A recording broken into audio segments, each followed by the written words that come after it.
Imagine for 1 second that you fell and suffered a severe head blow. After suffering this blow, you're left with several options. Either you can just lie around and do nothing, hoping that eventually the wound heals itself. Either you could pray and hope for some sort of miracle, or you could have your wound operated on in the form of surgery. But here's the question: what if you cannot have that surgery with anesthesia? And what if you had to have that surgery in a primitive form? Well, today I'm here to tell you about Trepanations, which is exactly that. It's essentially the first surgery that was ever performed by mankind, and modern medicine wouldn't be where it is today without Trepanations.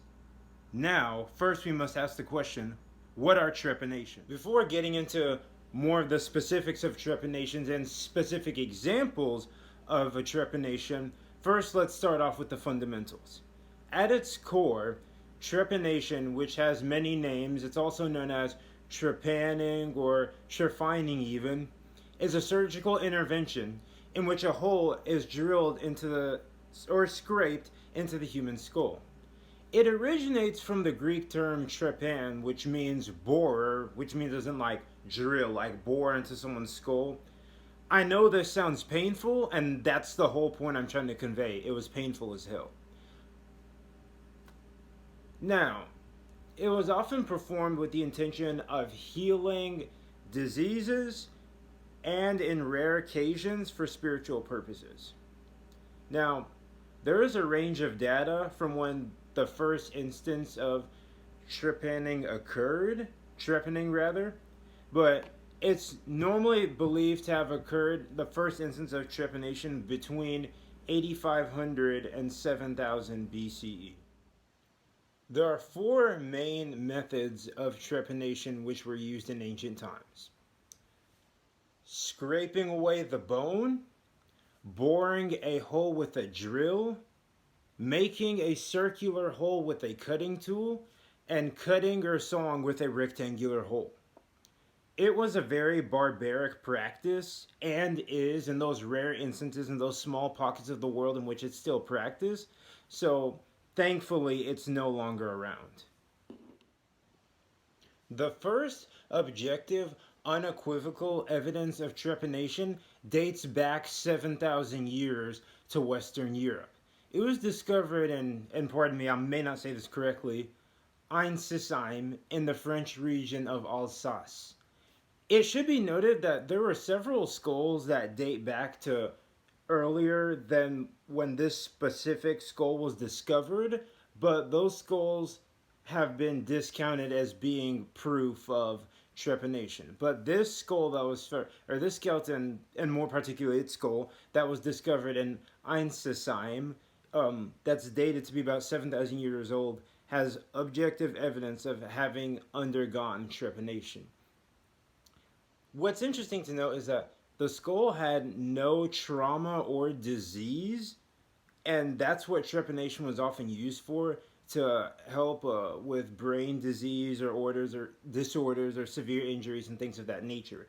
So the specific reasons why this individual, who is a male of approximately 50 years, received a trepanation procedure is to this day unknown.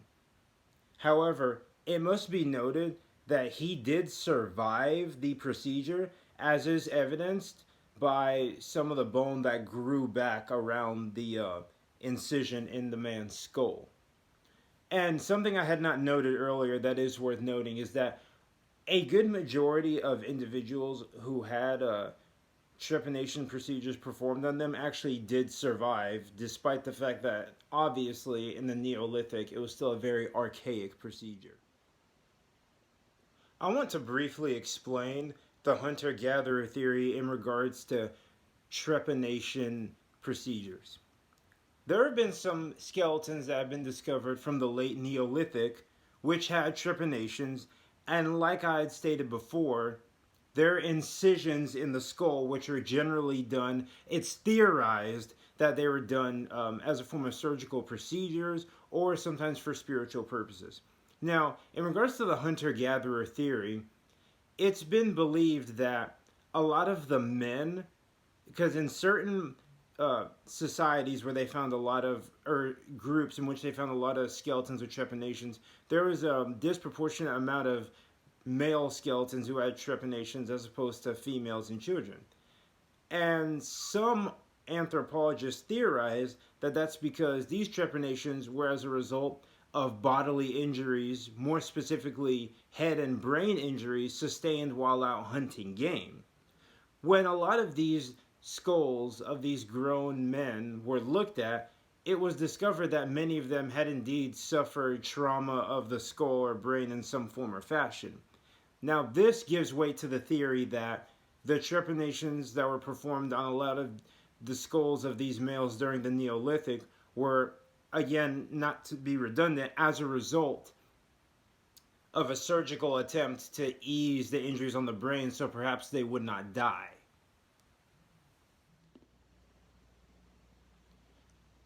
Now, I want to briefly cover the mystical side of trepanations. There have been a couple skulls that have been discovered in Russia that bore evidence of a more specified, a more precise type of trepanation.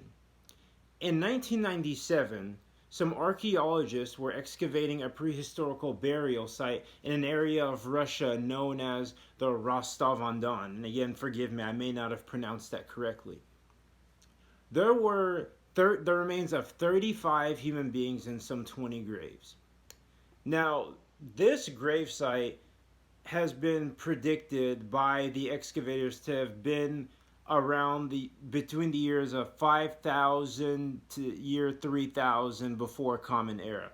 Now, what we must also acknowledge is that during the Bronze Age, a lot of humans cremated their dead. So that's many generations of history in which we'll never be able to ascertain whether or not trepanations were occurring.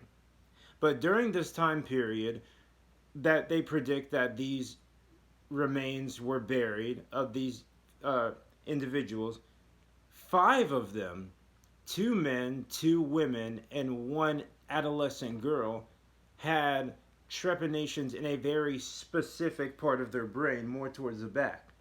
It's called the obelian. Now, what's very distinctive about having these trepanations in their obelian is that, for one, of those remains, those are five of among, I believe, less than 50 remains in total that have ever been discovered of trepanations that have a trepanation right in that specific location.